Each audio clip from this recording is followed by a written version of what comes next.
Partage spirituel numéro 11. Je vous espère, chacun et chacune, allons bien, le mieux possible. Dans tous les cas, que le Saint-Nom divin nous bénisse, nous soulage, nous guérisse et nous apporte la paix, sa paix, qui n'est pas celle de ce monde, pas la tranquillité, mais la paix. On nous dit que, au final, tout est juste et bon. Tout ce qui se passe est nécessaire. Dans le cadre d'un plan divin qui nous dépasse et que nous avons à accepter le mieux possible, le moins mal possible, pour ne pas nous en affliger et en être détruits, qui n'empêchera pas le projet divin de s'accomplir. Nous devons le savoir. Ce que Dieu a déterminé depuis d'avant les temps, avant cette création, gouverne cette création. Et il se passe ce qui doit se passer selon l'ordre divin. Et ce n'est pas parce que le divin nous a proposé d'apprendre le métier d'être divin, qu'il nous a proposé de participer à sa création, que nous aurions le moyen de changer les choses, de faire ce que l'on veut, comme on veut. À vrai dire, chacun s'en rend compte. Mais qui l'accepte vraiment? Qui en tient compte vraiment? Et là, on voit bien que notre idée du libre arbitre pourrait nous laisser entendre, nous laisser croire, nous faire croire que on pourrait intervenir dans sa création, dans la création divine, et de faire comme on veut. Et finalement, la plupart des fois, on est malheureux, on est agacé, on est énervé. C'est qu'on n'a pas pu faire comme on voulait. Alors que de vouloir comme on veut, dès le départ, n'est pas possible, n'est pas ce qui est prévu dans cette création. On pourra faire ce que l'on veut. À la fin de cette création, quand on sera redevenu, consciemment et volontairement, un être divin totalement accompli, capable d'ordonner, de créer, de vivre, d'accomplir selon l'ordonnancement divin, c'est-à-dire en faisant un bien et un très bien, et aucun mal, aucune ombre. Mais pour le moment, on est en apprentissage. Pour le moment, on apprend le métier. Et c'est pas parce qu'on va chez un patron pour apprendre le métier qu'on peut faire le patron, et qu'on est le patron. On peut se le faire croire. Et on est tous un peu à se faire croire que on pourrait faire ce qu'on veut. Alors certains vont vouloir avoir du pouvoir matériel, financier. D'autres, ça va être du pouvoir spirituel. La magie blanche, la magie noire. De vouloir conformer la vie à son idée. Bien évidemment, c'est important de le faire, mais le résultat, on le connaît. On dilapide notre héritage, on dilapide notre pouvoir pour justement s'apercevoir que le vrai pouvoir, c'est Dieu qui l'a en main, et il ne le donnera pas à ceux et celui et celle qui n'en est pas digne, bien évidemment. Puisqu'on pourrait d'abord se faire mal, et puis blesser la vie, pouvoir détruire la vie, et le divin ne le souhaite pas. C'est pour cela qu'à un moment donné, on peut peut-être, avec intelligence, avec humilité, avec conscience, se dire qu'au lieu de se battre continuellement contre des chimères, d'en vouloir à la vie, de s'agacer, de s'énerver, de s'emporter, ou de déprimer, on peut aussi choisir la voie royale, la voie de l'acceptation, la voie de la soumission, la voie de l'humilité, la voie du contentement, la voie de la glorification du Saint-Nom, finalement, qui est le chemin le plus sûr pour, au fil du temps, dans le cadre de cette création très longue, au fil des vies, des expériences, des passages, des épisodes de notre vie et de notre existence d'âme, d'être divin, qui est le meilleur moyen de réussir. Ça peut paraître un chemin long, mais c'est un chemin qui est beaucoup plus sûr. Le chemin court, agressif, hyper volontariste, hyper égotique, hyper égocentrique, a tendance à mettre des œillères, à croire en sa propre force et surtout à oublier le divin. Et ça, c'est le premier écueil, de faire sans Dieu. De l'autre côté, c'est Dieu fait tout et je ne fais rien. Et c'est là où parfois il y a une confusion. De faire confiance en Dieu, d'avoir foi en Dieu, d'avoir la conscience de sa présence, ce n'est pas ne plus rien faire. Mais c'est d'agir avec le divin, d'agir dans la conscience de sa présence, dans la demande de sa présence, dans la présentation de notre agir devant lui, devant son être. Qui fait que on ne travaille pas tout seul. D'ailleurs, il y a un interdit de travailler tout seul spirituellement parlant. C'est là où il y a le plus d'illusions et donc de désillusions. Mais l'idée, c'est d'agir en Dieu, par Dieu, avec Dieu, pour Dieu. C'est pas de laisser le divin tout faire et je ne fais rien. Et ce n'est pas de vouloir faire tout seul en pensant qu'on est responsable de tout. Certains vont le dire en disant fais tout comme si tout dépendait de toi et ensuite sache que tout dépend de Dieu. Mais l'idée, c'est pas l'un ou l'autre, c'est l'un et l'autre, c'est les réunir. Et le mieux, c'est en temps réel. Je prends soin d'une situation, mais avec l'éthique divine, avec le référentiel divin. J'agis, mais je ne m'agite pas. J'accepte, mais je ne suis pas dans l'humiliation, ou je ne suis pas dans une acceptation mortifère. Je ne suis pas dans un défaitisme. Je m'affirme, mais je n'ai pas besoin d'avoir raison. Je n'ai pas besoin d'obliger. Je n'injoncte pas. Il y a donc cette voie du milieu, cette voie de l'équilibre entre la main droite et la main gauche. On dit la main droite qui ramène, qui rapproche, de la miséricorde, de la compassion, de la compréhension, de la douceur, de l'explication. Et puis la main gauche, celle de la vaillance, de la force, de la rigueur, de l'implication, de la limite. Il y a de la part non négociable. La main gauche, part non négociable, la main droite, part négociable. Pour créer un équilibre. Pour faire en sorte que on puisse à la fois s'exprimer, se placer, participer, rendre, s'offrir, s'allier, mais pas avec mes principes ou les principes de l'autre, mais avec des principes universels, des principes divins, des principes qui fondent, qui structurent la chair, la matière, l'être, le devenir. Qui fait qu'ainsi, on peut passer les événements, on peut traverser les événements, sans jouer du pouvoir, sans jouer de l'attente, sans jouer ce que nous voulons comme nous voulons. Ça veut dire aussi que notre désir est légitime, de désirer quelque chose, mais on le présente à Dieu. Seigneur, j'ai envie de faire ça. Je te le présente. Mais je m'assure aussi que ça respecte tes lois. Mais est-ce que c'est dans le bon sens de la vie, dans le bon sens de ma vie?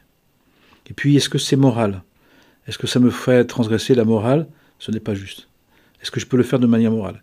Et puis, est-ce que ça respecte les commandements? Est-ce que ça m'évite de voler, de trahir, de mentir, de bafouer, de débaucher, de profaner? C'est ok, c'est possible. Mais je m'assure que ce que je veux se fasse dans une règle du jeu qui respecte l'ordre divin. À vrai dire, c'est pas compliqué. Et qu'on peut tout à fait désirer ce que l'on veut. Mais on se vérifie. on authentifie, on demande de l'aide au divin, on veut savoir si ce que l'on souhaite est respectueux de l'ordre divin. C'est pas compliqué à vrai dire. Mais parfois, on peut être pris par la passion, on peut être pris par une espèce d'impulsion, d'impulsivité, de vouloir qui ne supporte pas la limite, la vérification, l'évaluation spirituelle. Ça veut simplement dire qu'à ce moment-là, on veut en faire qu'à sa tête. Mais il faut savoir qu'à ce moment-là, quand on veut en faire comme on veut, que si nous voulons vraiment le faire, le divin nous laisse faire. Mais il ne participe pas. Tout en nous accompagnant et en faisant en sorte de nous dire qu'on est en train peut-être de faire une erreur et de nous éviter la catastrophe. C'est pour ça aussi que quand quelqu'un vient me voir et me dit que c'est la catastrophe, ça veut dire qu'il a déjà, ou elle a déjà pas écouté de nombreuses fois des avertissements, qu'elle n'a pas mis Dieu dans le coup, qu'elle n'a pas demandé à Dieu, qu'elle n'a pas fait alliance avec le divin, de fait. Puisque dès qu'on fait alliance avec le divin, on ne peut que réussir, on ne peut pas échouer. Mais la réussite que l'on veut n'est pas celle forcément que l'on est. Pourquoi ? Parce que nous venons avec un projet, nous venons avec une destinée, nous venons avec des épreuves préparées, des défis à assumer, des conflits à vivre, des prises de conscience à réaliser. Ce qui fait que si on ne se connaît pas suffisant, si on ne connaît pas suffisamment les lois divines, les principes du divin, comment ça fonctionne, et qui on est, eh bien on peut très bien vouloir une vie mais qui n'est pas la nôtre, ou qui n'est plus la nôtre, ou qui ne doit plus être la nôtre. Quelque chose qu'on réplique de nos vies précédentes, ou qu'on s'inspire d'autres. Mais dans ces autres, on n'a pas forcément discerné ce qui était vraiment pour nous et ce qui ne l'était pas. Donc il y a tout un travail de discernement, un travail d'évaluation, une œuvre de compréhension de ce que l'on veut. Il nous faut savoir que ce que l'on doit vivre, ce que l'on peut vivre, ce qui doit se passer est garanti, est inévitable. Ce que je ne veux pas vivre, si je dois le vivre, je vais le vivre. Et si je veux vivre quelque chose qui n'est pas prévu, je ne vais pas réussir à le vivre. Même si je fais tout pour le vivre.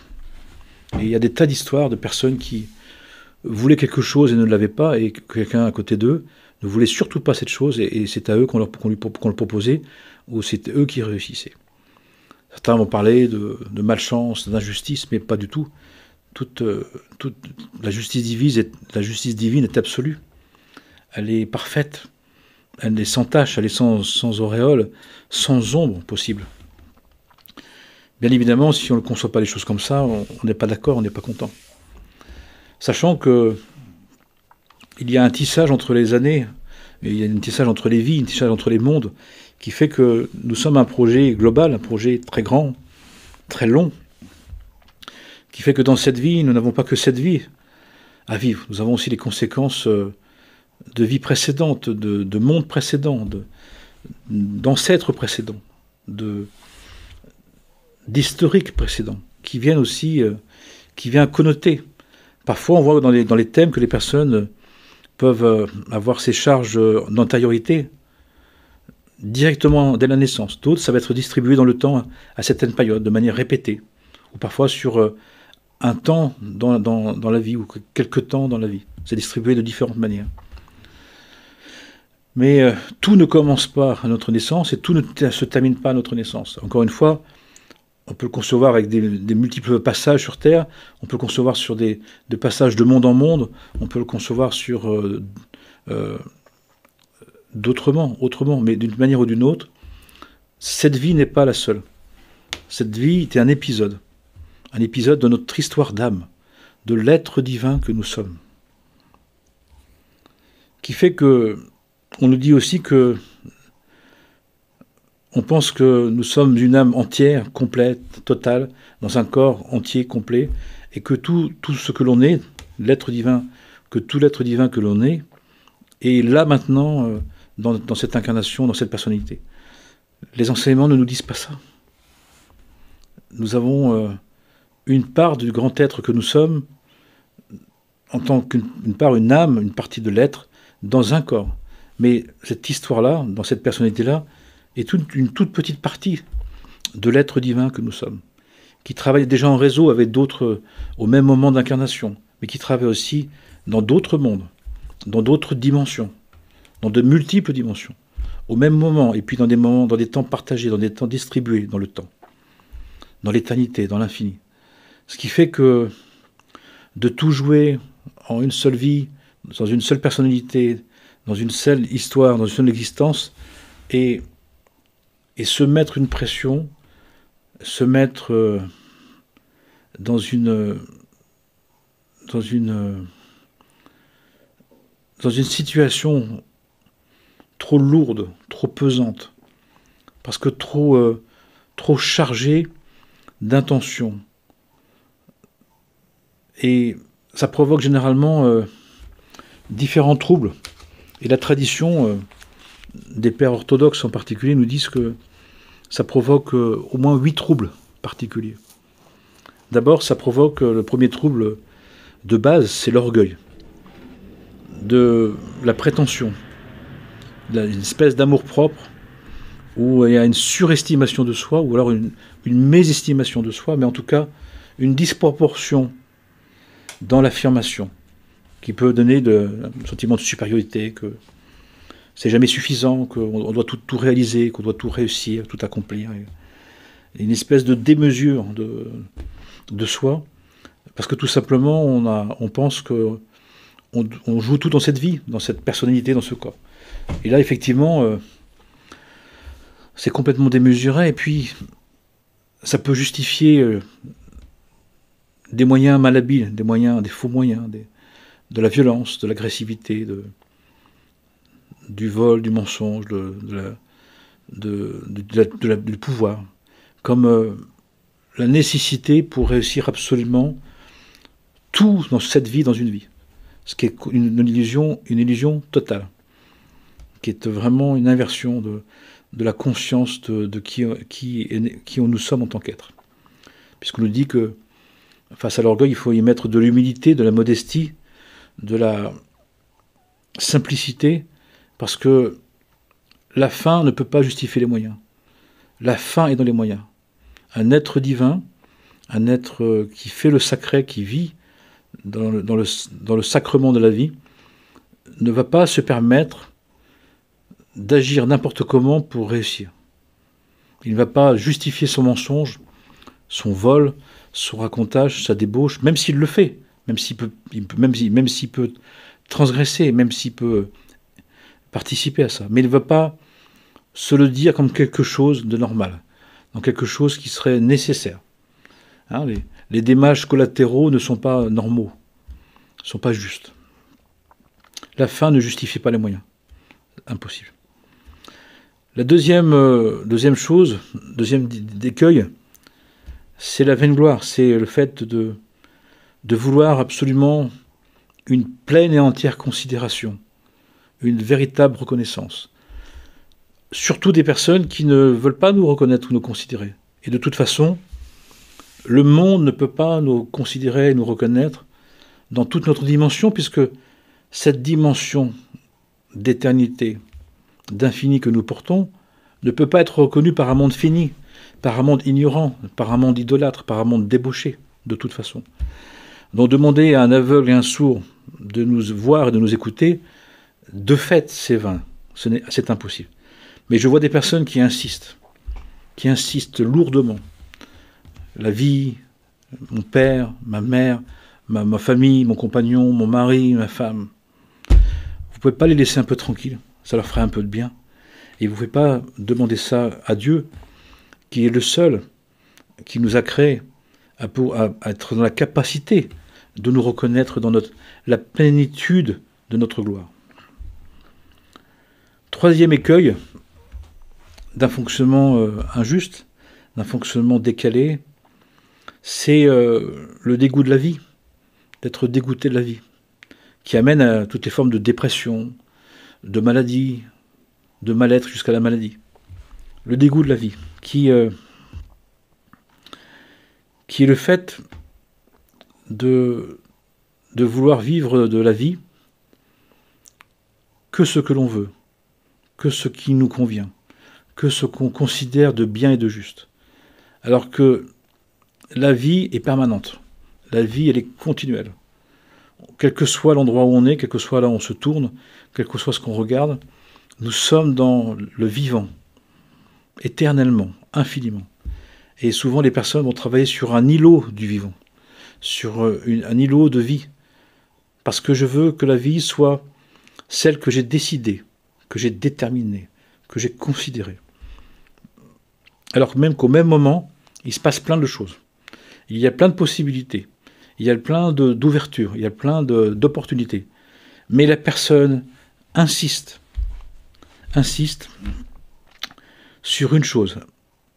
Elle insiste sur une version, mais son insistance dit que probablement, elle se trompe de temps. Trop vite, trop tôt ou trop tard. La personne peut être légitime de vouloir quelque chose. Mais nous n'avons pas encore les sens, les capacités, les capteurs, pour savoir si c'est trop vite, trop tôt ou trop tard. Est-ce que c'est juste?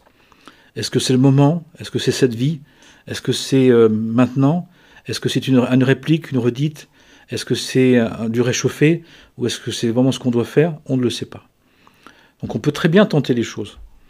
Mais de vouloir se les imposer, et d'insister lourdement, et de dire c'est ça, rien d'autre, et si c'est pas ça, c'est plus rien, c'est de se dégoûter de la vie. Mais en faisant ça, c'est de ne pas être dans le continuum de la vie, c'est de ne pas être dans le courant du vivant. Alors qu'on est dans le vivant, et nous avons à vivre tout le vivant, nous avons à vivre ce qui se présente. Il y a des opportunités à chaque heure, à chaque situation. Combien de personnes veulent une vie qu'elles ne peuvent pas avoir, qu'elles ne doivent pas avoir, qu'elles ne peuvent plus avoir, qu'elles doivent changer? Combien de personnes se posent des problèmes, parce qu'ils réfléchissent à partir d'une solution qu'ils veulent, et non pas qu'ils disposent, et non pas que la vie leur propose. Et au lieu de voir ce que la vie leur propose, ils ont décidé que c'est pas ce qu'ils veulent. Comme si leur volonté était capable de dire que ce qu'ils veulent est juste et bon. Alors qu'en vérité, les enseignements nous disent nous n'avons pas la capacité d'être sûrs et certains que ce que l'on veut soit ce que l'on doit vivre, ce qui peut se vivre, ce qui doit se vivre. Donc à la fois nous avons à nous proposer et à envisager des choses, mais aussi et surtout être très disponible à ce qui se passe. On peut très bien nous proposer un voyage, on peut très bien nous proposer un changement, on peut très bien nous proposer autre chose. La limite, elle est où? C'est dans notre conception des choses, c'est dans notre limite mentale. On croit qu'on sait ce que l'on doit faire, qu'on croit qu'on sait ce qu'on ne doit pas faire. Il n'y a pas plus faux. Parce que la vie, ce qu'elle nous propose, c'est le divin qui nous propose. Nous en disposons. Mais le divin essaie de nous faire vivre ce que notre âme divine est venue vivre pour comprendre, pour acquérir, pour accomplir. Pas pour se satisfaire, pas pour se refaire, pas pour imposer à la vie sa version. Dans ce cas-là, on peut rentrer dans le dégoût de la vie, dans la dépression. Quatrième écueil dans notre fonctionnement, c'est la tristesse. La tristesse. Je suis triste. Parce que j'attends que d'avoir l'amour, d'avoir le respect, d'avoir l'attention que j'ai jamais eue. Alors que c'est totalement impossible. L'acceptation que seul Dieu peut nous apporter l'amour que nous avons besoin, l'acceptation que la vie est généreuse et que tout ce qui se passe est pour le bien, peut nous éviter vraiment d'être tristes. Mais la tristesse est vraiment quelque chose qui est une glu et l'attente du monde de ce que seul le divin, notre relation à Dieu que nous avons à créer, que nous avons à alimenter, que nous avons à désirer, à chercher, peut nous donner. Cinquième écueil, la colère, qui nous empêche de vraiment participer à vivre notre destinée. La colère qui, dit-on, est une idolâtrie. Nous sommes en colère quand les choses ne sont pas comme on voulait. C'est quand on oublie que la volonté divine est la seule volonté. On se met en colère quand on pense que ce qui se passe est mal, ce qui est mauvais, comme si le divin n'intervenait pas, comme si le divin ne faisait pas son job. De cette manière, c'est pour ça qu'on dit que c'est une idolâtrie, on veut remplacer Dieu. Bien sûr, c'est impossible. Le sixième vice, le sixième difficulté qu'on rencontre dans le chemin de retour vers le Père Mère de tout amour, Dieu, Père sagesse et Mère intelligence, c'est que c'est l'obsession sexuelle. L'obsession, toute la notion de la débauche. Et je vois des personnes qui sont obsédées par le sexe, par la sensualité, par extension, qui peut se traduire par la quête ineffable et ininterrompue et incommensurable du bien-être et du mieux-être. Je ne veux qu'aller bien, d'être dans le bien-être et le mieux-être. Ces mêmes personnes sont contre la débauche sexuelle, contre les obsessions sexuelles, mais le transcrivent dans une quête de sensualité positive, de bien-être et de mieux-être. Elle passe de la quantité à la qualité, elle passe de la sexualité à la sensualité, à travers la quête du bonheur permanent. Du bonheur permanent. Au lieu de se mettre dans une forme d'abstinence, non pas de chasteté, mais d'abstinence, c'est-à-dire de retenue, de contentement, qui fait que on va comprendre que on ne peut pas être toujours dans le bonheur. Être bienheureux, c'est ne pas être dans le bonheur. Le bonheur du monde, c'est je veux être toujours dans un bien-être, une bonne santé, des bonnes relations, une bonne vie, de bonnes vibes, de bonnes vibrations, de bonnes sensations. C'est comme si on voulait une journée sans nuit. C'est comme si on voulait une vie qu'avec le soleil et sans la lune. Comme si on voulait une vie qu'avec le masculin sans le féminin, ou que le féminin sans le masculin. C'est-à-dire qu'on est dans une reconfiguration de la création. On est dans un déséquilibre. On veut qu'une partie de la vie, qu'une partie de l'expérience. Alors que normalement, ce qui nous fait du bien, ce qui est bon, ce qui est souhaitable, ce qui est soulageant, ce qui est bonifiant, c'est pour nous permettre de traverser les épreuves, de nous préparer à une nouvelle épreuve. C'est de vouloir qu'il n'y ait plus d'épreuves, de vouloir un chemin de bonheur sans épreuve, sans défi, c'est-à-dire ne plus avancer, ne plus grandir spirituellement parlant, étonnamment. Septième et avant-dernière, c'est toute la notion de la gloutonnerie, de la consommation, du consumérisme, l'avidité, l'intempérance. On n'arrive pas à se satisfaire. On veut toujours plus, voire toujours mieux. On remplit le temps du vide de Dieu par la matière. Mais une matière considérée comme autre que Dieu, comme pouvant nous éviter le travail spirituel de parler à Dieu, de prier Dieu, d'étudier le divin. C'est une manière de se remplir, la gloutonnerie, pour entrer dans la paresse, pour entrer dans l'inaction, pour s'endormir, pour s'étouffer, pour se saouler, de manière à ne pas se poser des questions, ne pas être concerné par le questionnement, d'être taraudé par le questionnement. Alors que cette vie est faite pour, justement, qu'on se questionne, qu'on recherche. Chercher le royaume de Dieu et tout vous sera donné en surcroît. Il y a cette notion de chercher. Donc de ne pas se satisfaire de la matière, de la consommation. Là, il y a une inversion. Alors que l'antidote de la gloutonnerie, c'est la sobriété, c'est la tempérance. Et puis enfin, le 8e aspect qui nous empêche d'aller vers cette royauté, c'est tous les domaines de l'avarice. Au diable, l'avarice. L'attachement aux possessions matérielles et à l'argent. C'est d'ailleurs la première chose que l'on perd, les possessions et l'argent, quand la vie nous rappelle, quand Dieu nous rappelle, quand Dieu intervient, quand Dieu veut nous dire qu'il y a quelque chose d'un dérèglement, d'une dérédiction, comme on dit dans les textes de la thérapeutique des maladies spirituelles, d'un dérèglement, d'un attachement, d'une déviation, d'un oubli.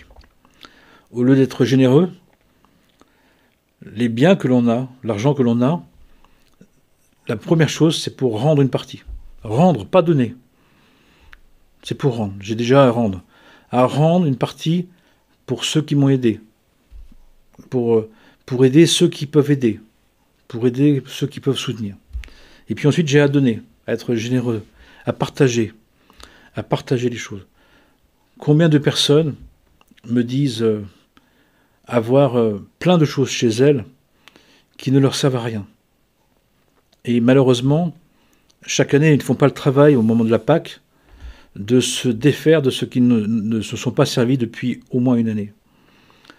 De rendre, de donner, d'offrir. Il y a le cumul. Ce cumul qui ne sert à rien. Ça peut être aussi plus subtilement dans le cumul des formations, des stages, des informations. Des personnes qui n'arrivent pas à écouter un enseignement sans vouloir ajouter un autre enseignement, sans le relier à un autre enseignement. Jamais suffisant. Ce qui provoque, ce qui dit que la personne n'approfondit pas les notions. Et beaucoup de gens sont en surface. Ils sont en surface. Ils se posent une ou deux questions, mais n'approfondissent pas. Il s'agit de se poser la question de la question de la question de la question.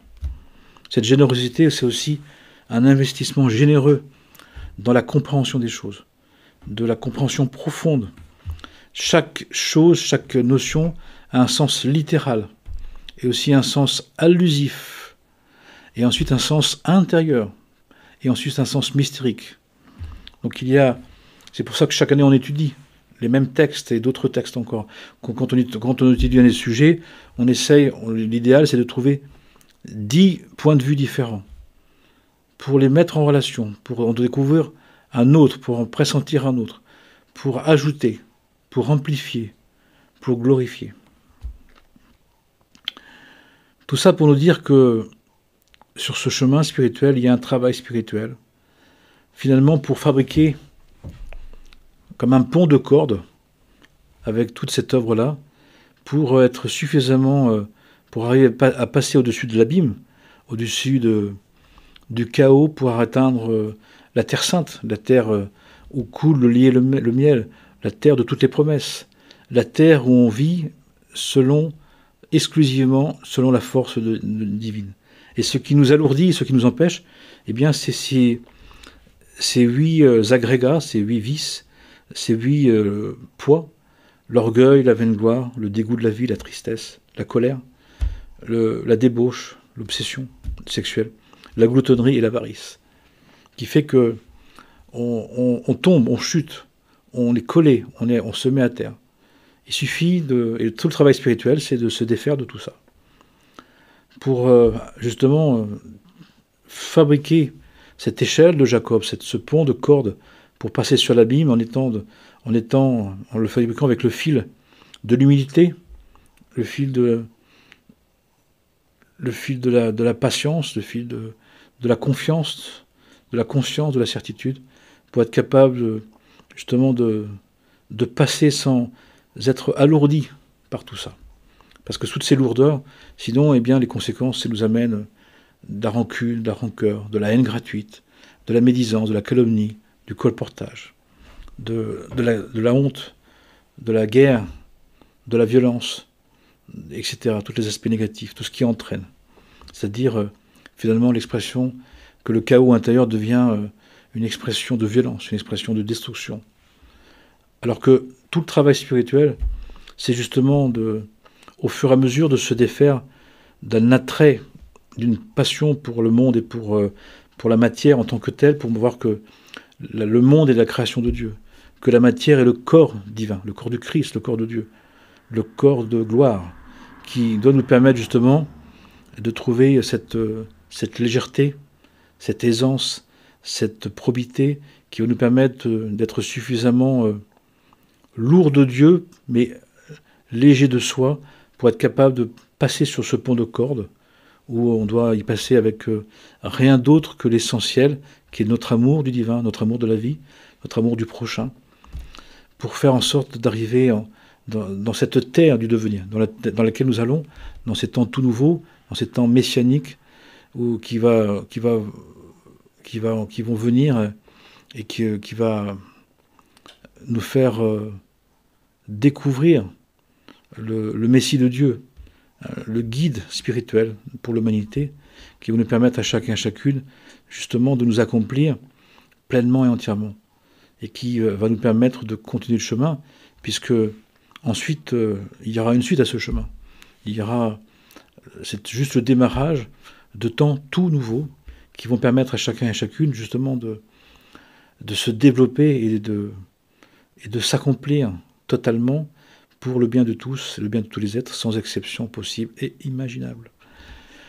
Eh bien, que le Saint-Nom divin, béni soit-il, quel que soit le nom que vous aimez lui donner, soit en nous, entre nous et tout autour de nous, pour le bien de tous les êtres, pour le soin, la guérison et la protection de notre humanité, de la création de Dieu, et pour la préparation à cette venue messianique, à ce temps de révélation, d'apocalypsie, c'est-à-dire de dévoilement, de révélation, qui vont nous permettre d'être émerveillés par la gloire des êtres, de voir chacun d'entre nous, de nous voir et de voir chacun d'entre nous dans sa dimension de royauté, dans une dimension de sainteté qui va nous impressionner, qui va nous émerveiller et qui va nous donner un supplément d'âme et un supplément de désir de cette vie.